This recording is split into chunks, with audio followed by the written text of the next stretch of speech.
লড়াইয়ের সময় মহিলার মাথায় গুলি লাগে, কিন্তু ঠিক পরের মুহূর্তেই তার ক্ষত সেরে যায়। এই দৃশ্য দেখে বৃদ্ধ আতঙ্কিত হয়ে পড়ে। সে ভাবতেই পারেনি যে এই মহিলা এত দ্রুত সুস্থ হয়ে যাবে।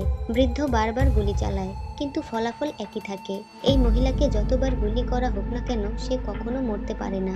বৃদ্ধ বুঝতে পারে তার শেষ সময় খুব কাছেই।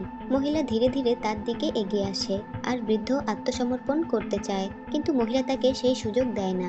সে সরাসরি বৃদ্ধের কোমরে গুলি চালিয়ে দেয়, কিন্তু বৃদ্ধ তাতেও মরে না। বরং সে এতটাই ক্ষুব্ধ হয়ে পড়ে যে সঙ্গে সঙ্গে প্রতিশোধ নিতে আবার গুলি চালাতে শুরু করে। কিন্তু কেউ কি ভাবতে পেরেছিল যে এই মুহূর্তে ভূমি থেকে এক বিশাল আজগর রাক্ষস উঠে আসবে? সে বৃদ্ধকে এক ঝটকায় গিলে ফেলে। এই রাক্ষস মহিলার পোষা প্রাণী ছিল। প্রতিদিন তাকে 1 টন সোনা খেতে হয়। সে কখনো কিছু অন্য খাবার খায়নি, কিন্তু আজ সে সেই বৃদ্ধকে খেয়ে ফেলল, যে এত আঘাত সহ্য করেছিল। রাতের গভীরে আবার সেই রাক্ষস মাটি থেকে উঠে আসে।